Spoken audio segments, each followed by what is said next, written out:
Hi, good evening, everybody. Thank you very much for joining us on behalf of Westgate Labs and the Racing Staff Development Programme. As you know, most of you will be aware of the Racing Staff Development Programme. We try and put on these events free or subsidised for racing staff to help you develop your knowledge and learn more as things are ever changing. And this is a topic that I was quite passionate about, that I feel like we maybe don't know enough about, that's forever changing, not only for racehorse welfare, but from a financial point of view and also for environmental sustainability. So I'm delighted to welcome Kirsty tonight. But just before we start, please could I do a little bit of housekeeping? Please could we ensure that we're on mute? It's up to you if you have your cameras on or off, but just on mute while Kirsty is presenting.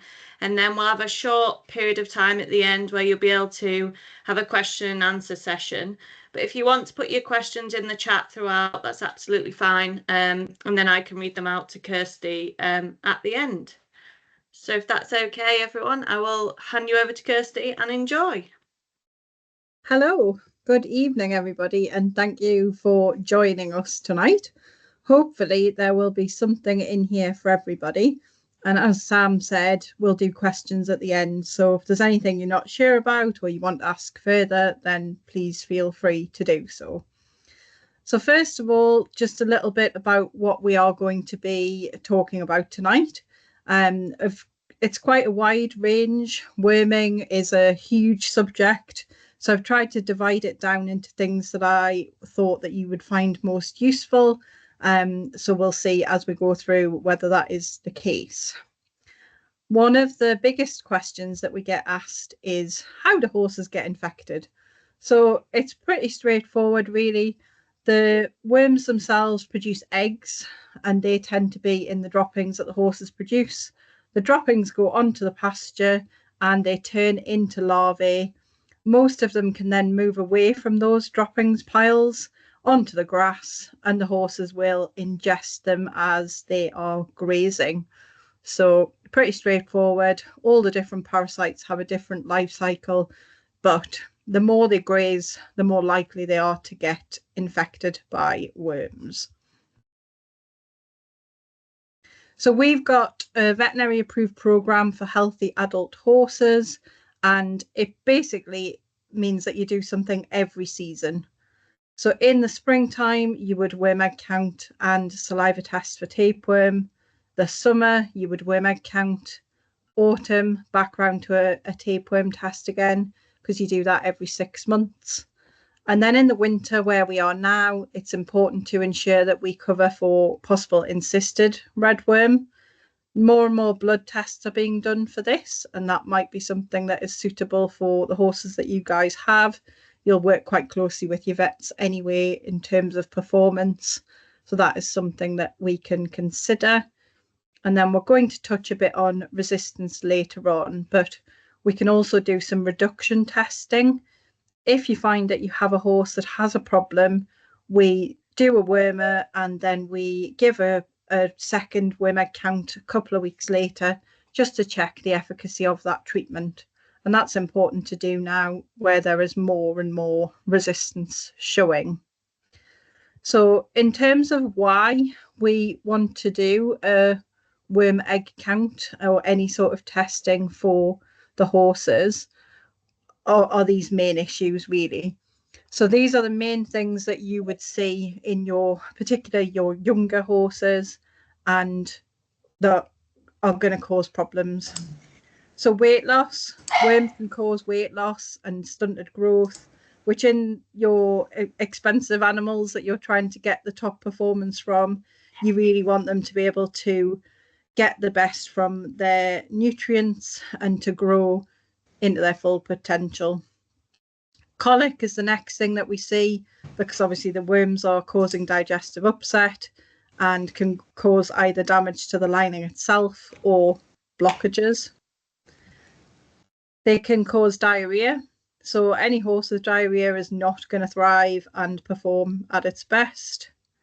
And some of the worms have a migratory life cycle that can cause coughing. So particularly in the foals and the young stock, the ascarids are coughed up as part of their life cycle, go down into the lungs, they travel into the liver, and they can cause long-term damage and definitely will hinder growth rates in the younger horses.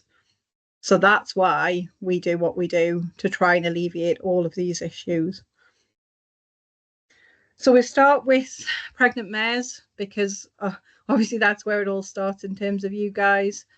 When they are pregnant, we would recommend that you keep the pasture as clean as possible. Ideally, if you have clean paddocks to put foals and pregnant mares on, that would be great. And don't worm until 2 weeks after foaling, unless the vet says otherwise. A lot of talk was happening about Strongyloides westeri, which is passed through the mare's milk to the foal. So we used to say to worm 4 weeks before the foaling date, because 30% of foals get infected by this parasite, and they don't get natural immunity to it until around about 4 months of age. I would say work with your vet on that one now. A lot of people are not doing a dose before because of all the resistance issues. So it's something that you have to consider case by case basis. These are the ascarids that I mentioned before, the ones that migrate. They can be huge in foals, and the eggs are very, very resilient. They can stay in the soil for up to 10 years, believe it or not. So if you're on a stud where you've had a lot of young horses on the same pasture, then it's pretty much guaranteed that you'll have an issue with these guys. They tend not to be treated that effectively now with the modern chemicals. So we need to use the old-fashioned wormers to treat these most effectively in the foals, which is important to consider. And that really is best done in the first 6 months. If we can get on top of these worms at that stage, they do get a natural immunity to them. So if successfully treated, they will get more resilient themselves in terms of these. So that's good. Then the next main threat to young horses are redworm. So we'll all have seen at some point, no doubt, redworm in the droppings, be it the white ones on the right-hand side of that picture. They are just unfed redworm. They get their colour from sucking on the blood of the horse, and resemble the ones on the left-hand side of that picture. They're pretty small, but they're quite resilient and they reproduce in very large numbers.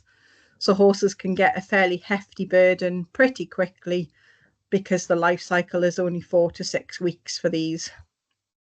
So we would recommend you test the youngsters every 6 to 8 weeks to keep on top of them. The other parasite to infect horses are tapeworm. So these like to live in a very small junction between the small intestine and large intestine, which is why they can cause colic, because they can block that area.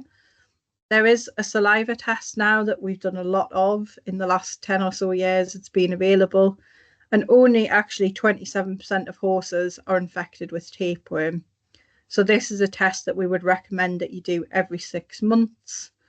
You can't do it until they are weaned because the antibodies from the mare will pass to the foal before that point. So if the mare has tapeworm and you did a saliva test on the foal, it would be positive. So you have to wait until they're weaned, but then you can start to include some tapeworm testing in a foal's program too. Oxydectin is not a suitable drug for young foals until they have enough body fat because of how it works. It is stored in the body fat, so best to use other chemicals in their first winter. And ivermectin isn't great in terms of ascarids. So again, like I said before, better to use the old-fashioned chemicals initially. But if any concerns, always speak to the vet. So foals need proactive parasite control from 4 weeks of age. Use the older style chemicals, and that will give them the best start. We tend to say until around about 2, you need to consider them, as a true young horse. Once they are two, certainly from your point of view, they're looking pretty mature and you can treat them more like an adult horse.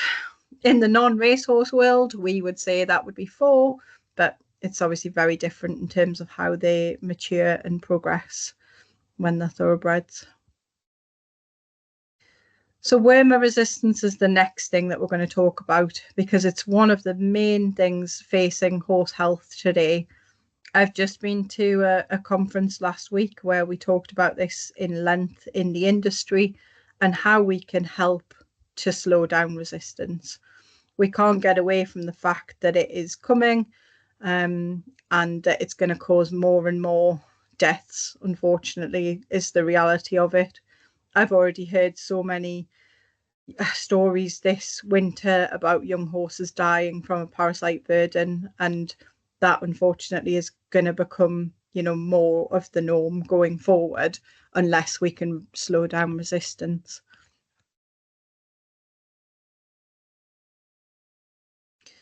So a bit like how we're reading about antibiotics, there are so many resistant strains of antibiotics now, and this is the way that wormers are going to go.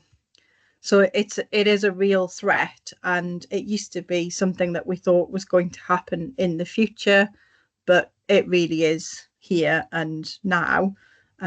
So we need to try and do all we can to help with that. So what is wormer resistance? It's essentially the ability of the worm to survive when a wormer has been given. So if you give the wormer and there are some that survive that have had the exposure to the recommended dose of wormer, then they're going to become resistant. So you give a horse a drug, the drug exposure kills all but a small number of the resistant worms. When those eggs from the resistant worms are shed onto the pasture, they will continue their life cycle. The population of resistant worms increases the more that we give that wormer. So if we repeatedly, like we were, give wormer every 6 to 8 weeks in an adult horse, then we are going to rapidly increase the speed at which that drug becomes resistant to the wormer. So worms on the pasture are resistant and they don't respond to the treatment. And that is where we're at just now. So we're going to end up with areas of the country where horses are at huge risk of disease because we can't keep those resistant worms down.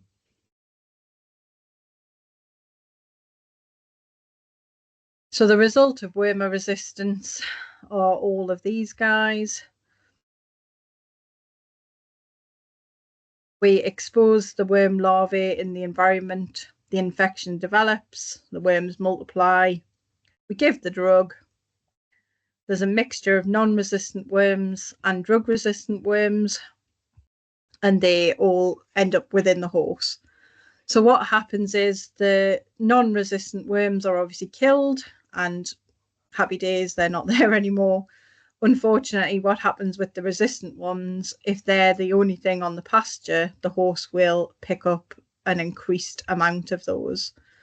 So in an ideal world, what we would recommend is that you give a wormer and that you don't immediately move to fresh pasture, because that way you're hopefully then going to take a mixture of the 2 types of worm with you. If you give a wormer and you move immediately after treatment, then all you're going to take are the resistant worms. So how can you check for resistance? If you've had a positive test result, say for redworm, and you give a wormer, then you can do a repeat test 2 weeks later to check and see, are they all gone in terms of the egg-laying adults? If they're not, then we've got 2 choices depending on the level. We can either administer a different chemical and see if that does the trick, or we just continue to monitor and we would repeat the worm egg count in a shorter time frame to check and see how effective it's been. So a big driver of the resistance is the misuse and overuse of all of these things, be it a wormer, be it an antibiotic. So in a beaver study in 2018-2019, that found that for every one wormer count done, 11 wormers were sold. And we really need to turn that statistic around so that more tests are being done and less treatment being given. And that's not just me as a worm egg count provider saying that, but in terms of resistance and longevity of our horses, I'm a horse owner myself. I don't want a resistance issue with my horse. So we all play our part in that. So this is our resistance status of the 5 main wormer types available in the UK just now. So the wormers are down this left-hand side. The worms themselves are across the top, and then you can see the different colours indicate the amount of resistance shown. So the pink ones are the worst, and followed by the yellow, and then everything else is explained on the chart. So there is not one of those 5 chemicals now that doesn't have some degree of resistance occurring to it. And the first sign of resistance is that the egg reappearance period gets shorter. So if it was generally 12 weeks that you were waiting and then saying that you were having a positive egg level again, that's now down to as little as 4 weeks in some thoroughbred studs. So that's a real scary statistic that's only working for a third of the manufacturer's designated time.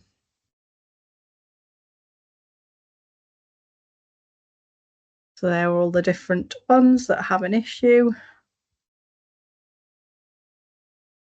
And I can provide this table to you guys as well if you find that helpful. So how can we reduce exposure to wormers? We have to test first, we have to target the treatments, and then we have to check and see whether the treatment has actually been effective. Usually we tend to find that 80% of the worms are in 20% of the horses. So in any given herd, that statistic generally follows, unless you have a high proportion of youngsters where that 20% will be higher. So to reduce our reliance on these anthelmintics, we have to manage the land, we have to monitor the burden, and we have to use a risk assessment to establish which horses can we get away with not worming and which ones do need a treatment. Pasture management plays a big part in this. I know right now you guys will probably be up to your eyes in mud, just like we are up here.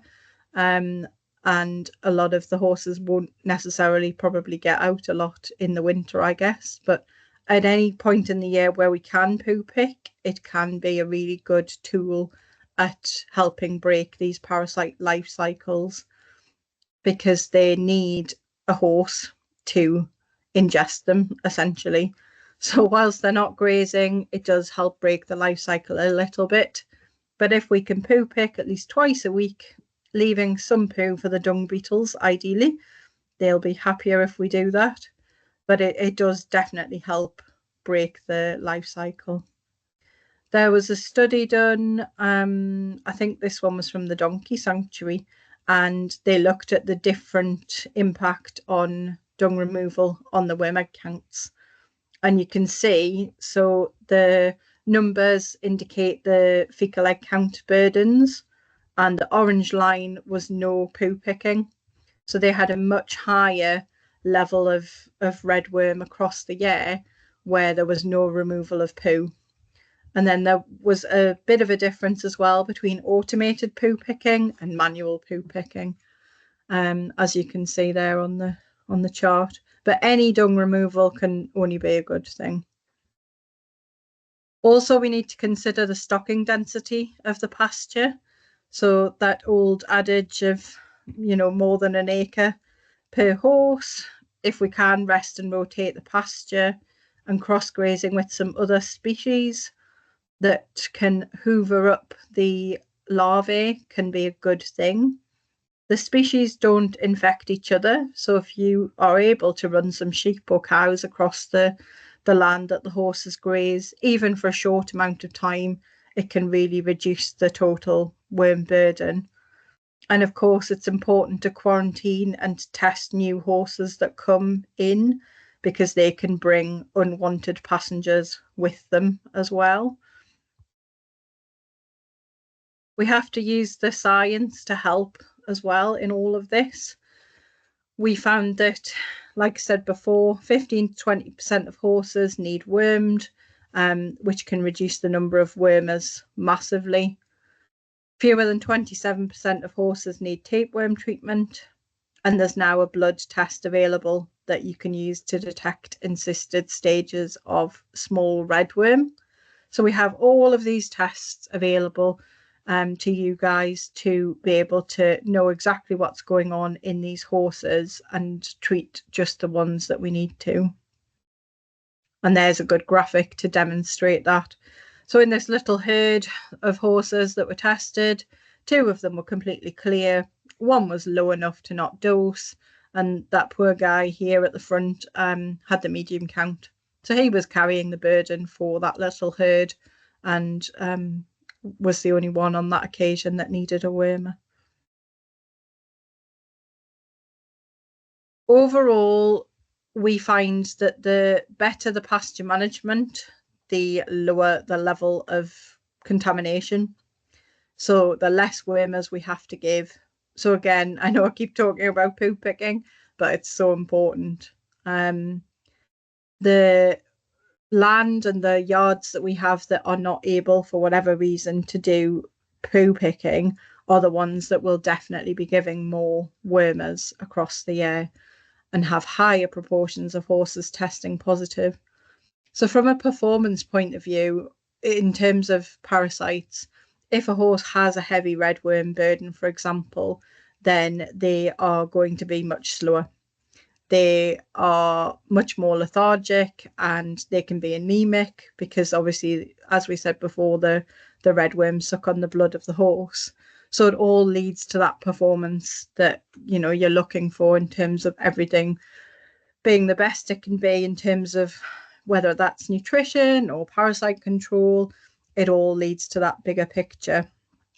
So pasture management is the one to ensure is top notch. So what's the point of doing a worm egg count then? It's the cornerstone of a parasite control program. It's very straightforward to do. It gives you an estimation of the level that the horse currently has. The modified McMaster is the most common test in the UK. That's the one that we do where we are. And we can check for strongyles, which are the redworm, those ascarids that are the big long white ones, and those Strongyloides westeri that are common in the newborn foals. A worm egg count result gives you a colour indicated reading, just like a traffic light system. So usually if it's less than 200 eggs per gram in a healthy adult horse, then we don't treat that. And that's very much a case of horses have some resilience to parasites. And if they're a healthy adult, we will let them see if they can deal with that burden themselves. If they are in the medium category, then that's when we would step in with a wormer and dose them at that level. If the horse is high, then it often means that something else is going on as well, be that the pasture management needs looked at, or it's a new horse and it's not had regular worming in the past. It may not have been wormed for encysted redworm in the winter, so we chat through that on an individual basis, but there's often more to look at than just that one result. To get an accurate worm egg count result, we need a fresh sample. It sounds silly, but the fresher the better. I know people that will wait for many an hour for their horse to poo to send us a fresh sample. We ask that you take several pinches across several droppings bowls to get a good representation across the sample. and that you fill the pot to the very top. And that's to exclude the air gap, because that will oxidize the sample on the way to the lab and turn those eggs into larvae that we can count to, but it's easier to count the eggs. Time is of the essence. We have 6 days total for a viable result. Most of the samples get to us the very next day or within 2 days. And to get an accurate result, you have to compare apples with apples. So if you've had a WMEG count done with your vet and then you had one done with ourselves, the result may not be identical, even if you have used the same dropping, because of the testing procedure that's been followed. So once you pick a system, it's best to stick with that to ensure that you're comparing, your results to the same one going forward. And these green pots are now compostable. So not only are we thinking about the environment in terms of reducing the number of chemicals, but we've finally managed to come up with a compostable pot that meets Royal Mail requirements and keeps the sample fresh enough, but then can just be composted on the farm where the lab is, which is fantastic. So we touched on reduction testing before in terms of efficacy of treatment, and this is that broken down into, well, what is an effective wormer?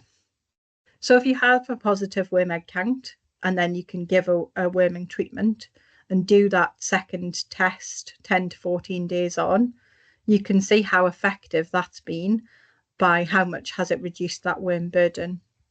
So we don't expect any chemical now to have 100% efficacy, but 99% is often, achievable in some cases still. So it's really measuring that first result against your second one to establish whether you have any resistant worms. For a true reduction test, ideally you would test more than 6 horses. So if you were looking for resistance in a particular field or in a particular yard, you would want to sample more than 6 to ensure that you are dealing with a resistance issue and not just one individual animal with a burden. So that can be done. As you can see on here, in terms of the chemical resistance, the older drugs that we talked about before in terms of the young horses, great for dealing with roundworm, but now have resistance to them in terms of redworm.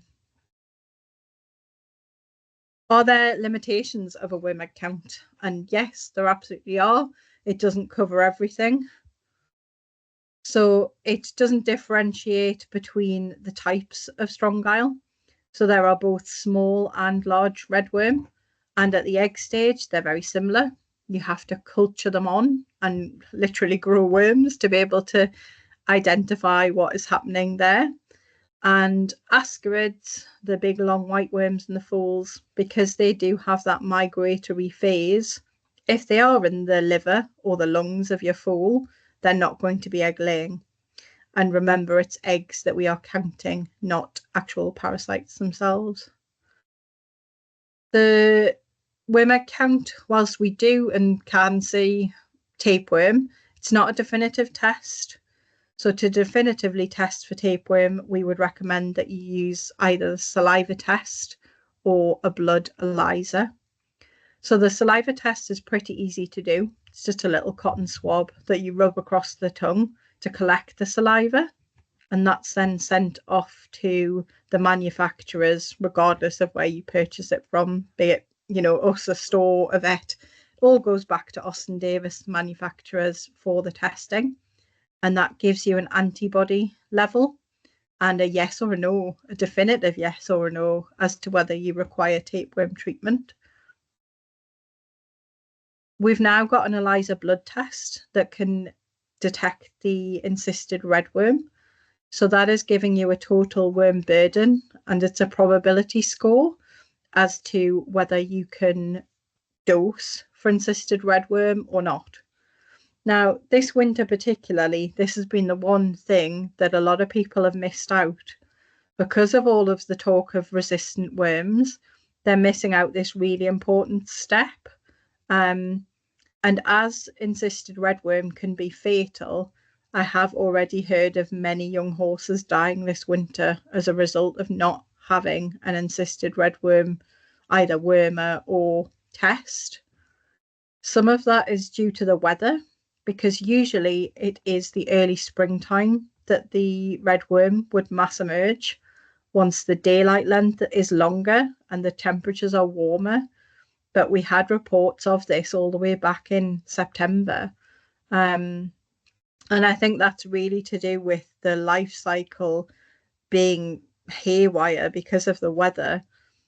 I don't know about where you are, but we've certainly had from, -4 overnight up to 10 during the day. And that's a difference of 14 degrees. So the poor horses don't know if they're coming or going, and the worms certainly don't either. So definitely ensure you do something for encysted redworm. Ideally before the end of February is our window. So if the horses haven't already had an encysted redworm treatment or test, then now is the time to do so. Pinworm is, it can be a really tricky little thing, and it often makes horses scratch their tail a lot. They look like bean sprouts, so not to put anyone off Chinese for tea, but they do very much resemble a bean sprout. And because they come out at the females and lay their eggs externally around the horse's anus, they're not detectable on a worm egg count. But we do have a sellotape test for those ones. Then, not so much of an issue for you guys, but if you had donkeys, then they can have a tendency to have lungworm. So there's different tests for those. And likewise, if you do cross graze, liver fluke is the one parasite that is not species specific. It can infect a horse, a sheep, a cow, a goat. So there is an ELISA blood test or a different type of worm egg count that you can do for that one. So as an industry, we work really closely with vets, with parasitologists, and a couple of years ago, we became part of Canter. So Canter is trying to get the industry all on the same page, because obviously here I am talking to you about worms. Your vet might have a very different opinion. So Canter is trying to get everybody to be more aligned in the advice that's given. And they have a parasite risk profile table that can be really useful at establishing what needs to happen next. So let's give you a little look at that. So this is very much looking at the clinical history, the age profile, the number of horses, their previous test results, the environment that they're kept in, and then that gives you a risk profile to go off. So you can then use that information to decide, well, what is the risk of my horse currently or my yard, and establish, well, where am I at in terms of how frequently I need to test. If you're in the low category, then you likely have a healthy adult horse between 5 and 20. You have good pasture management, a closed herd, and not much coming or going. So that would tend to be, a couple of horses kept at home, for example. And they would be able to worm egg count every 3 months and probably do minimal worming. The medium risk horses tend to be ones that have either had some sort of disease or have some health issues. They have a history of having a worm burden. They're not in a closed herd, so there's more turnover of horses and not able to be poo picked quite so much. They would require more treatment, more testing. You'd be looking at testing those every 8 weeks rather than every 12, mainly so that you could intervene sooner with a chemical. And then you have high risk horses. So horses, for example, that have Cushing's or PPSM, anything that is systemic, they would be classed as high risk. Also, the young and the old fit into that. So obviously a lot of your horses will be on the younger end of the scale, and they are more prone to having a parasite burden. Usually they hit full immunity from a parasite point of view when they're 5. So by the time they get to that point, they're usually as resilient as they will be to worms. until they get to around about 20. And then they tend to go the other way again, where they're more prone, just like they were when they were youngsters. If they then have very high levels of worms, it can lead to disease. So we're obviously keen to try and identify those that need treatment and act accordingly. So you would be looking to WMAG count these ones every 6 to 8 weeks to keep on top of the burden and not let them get so high. And that gets a little bit harder practically to do so. So again, it's all about finding the balance with that. So this takes you back to the table that we shared at the beginning, that is a suggested table for testing your healthy adult horses. And probably I'd say maybe 80% of our clients work on doing something every season. And that's the best way to remember it. So there's not a particular date, that you have to do X, Y, or Z. But as long as you're doing something for worms every season, having assessed your risk and planned what you're going to do, then that is the best thing that you can be doing, not only for your horse's health and performance, but to help with the resistance status as well. Because what will we do when the wormers don't work? And I wish that was much further away than it currently is. But it is definitely much closer than we think. So let's not wait to find out, and let's all do our bit to try and combat resistance. Okay, so that's the end of all of my slides that I had. I've probably whizzed through them. So I'll happily answer any questions that anybody's got if there is something that I haven't covered. Thanks, Kirsty. I know when I was watching it as well, I was just thinking about, obviously the rising costs with horses and things, and people are starting to struggle. And I think people don't think about actually financially, not just from a welfare point of view, doing the worm counts. Actually, if then you don't get a positive reading and you have a low egg count, actually, and you are actually saving money as well. Yeah, and we did studies into that back in the day as to, it can actually cost you less to worm egg count than it did when we were giving 4 or 6 wormers a year for sure. Because everything has gone up, and wormers certainly, I know some are cheaper than others depending on the chemical that you need at the time. But it is all about managing and risk assessing, and the disease that these worms can cause are certainly going to cost you far more than being proactive and doing something about it. So particularly from a performance element, I know even just I've got a Dales pony, so absolutely opposite end to all of your thoroughbreds, but she came to me as a foal with a big redworm burden. And I know the detriment that had just to her, being a little Dales pony, never mind having to do a proper job. So yeah, it does play its part for sure.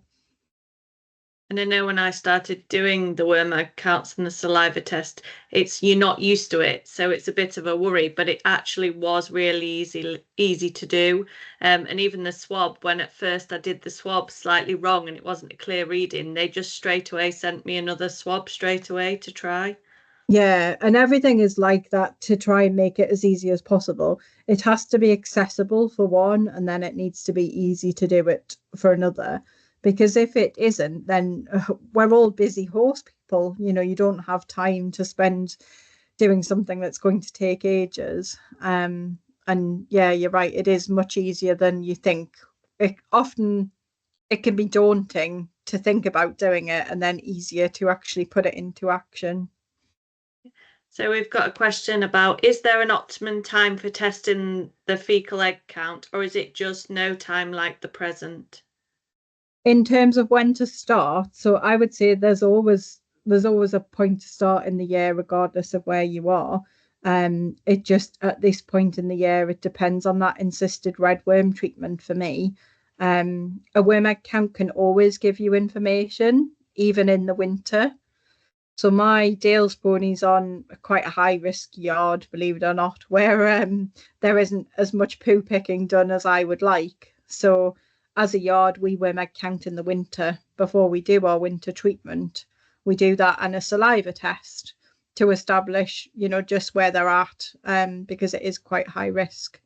So you can always have somewhere to start, be it a treatment or a chemical, or a test. It just depends on the individual circumstances, really. But yeah, we can always guide you with that. We have an advice line that is manned from 9 to 5, and there's always someone at the end of the phone that can help you with what you need to do.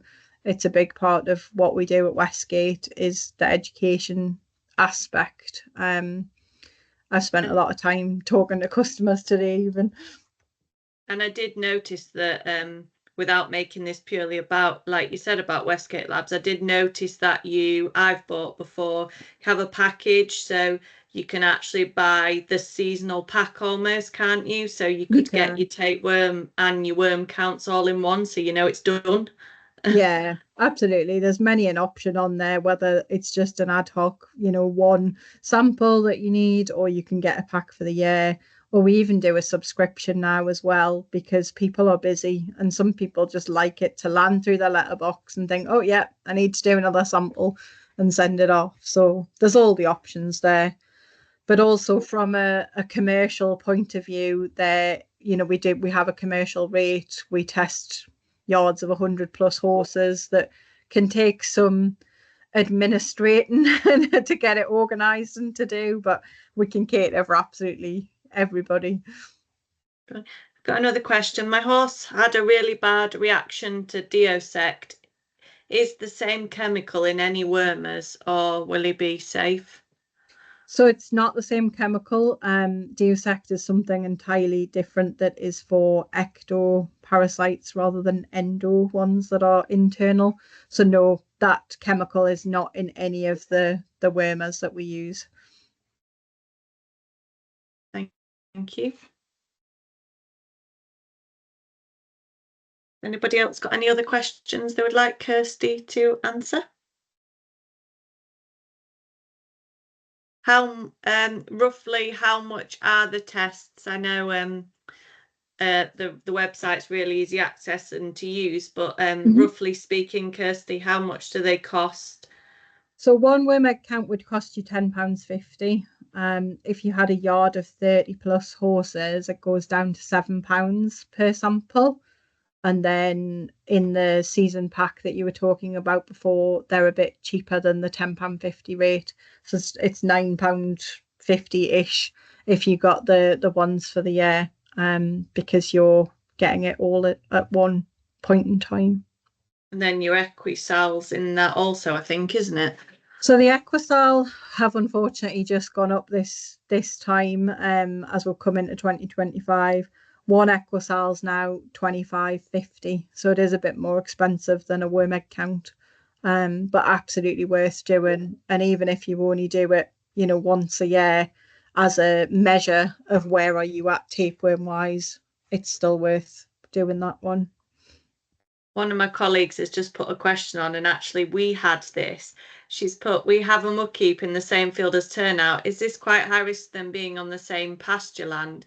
And actually, when we first moved our horses, I had the muckheap in the same field and I had a really high egg count. And since we've moved it, I haven't. Yeah, absolutely. Because if you think all of those parasite eggs are in those droppings, and if you've gone to the bother of removing them from the field, you don't want to have your muckheap in the field, because they can move 1 meter in the dry and they can move 3 meters in the wet. So if you do absolutely have to have that muckheap in your field, you at least want a 3 meter fence around that edge, so that if they do move, the horses can't access the larvae that would travel out of those droppings. And yeah, sometimes it takes a while to figure out that is the problem, or oh yeah, poo pick, but I put it into the hedge, for example, is another quite common one. And I'm all for putting goodness back into the land, but you're much better to have your muck heap well rotted and to put that back onto the the land when it doesn't contain any parasite eggs anymore than you are to just spread it fresh. You know, when you're given a Quest Pramox for your winter treatment, Yeah. Are you meant to wait for a frost before you give that, or is that an old wives' tale? In terms of giving the actual wormer, Yeah, so when the frost is key, but it doesn't have to be frosty when you do give the treatment. And the reason that the frost is key is because that's what triggers the redworm to go into the encysted phase of their life cycle. yeah, So the cold weather is what makes them stop egg laying and burrow into the gut wall. And then they can stay there for up to 3 years, believe it or not, if they're not triggered by the right conditions to come back out, or they don't have a chemical given that will treat encysted redworm.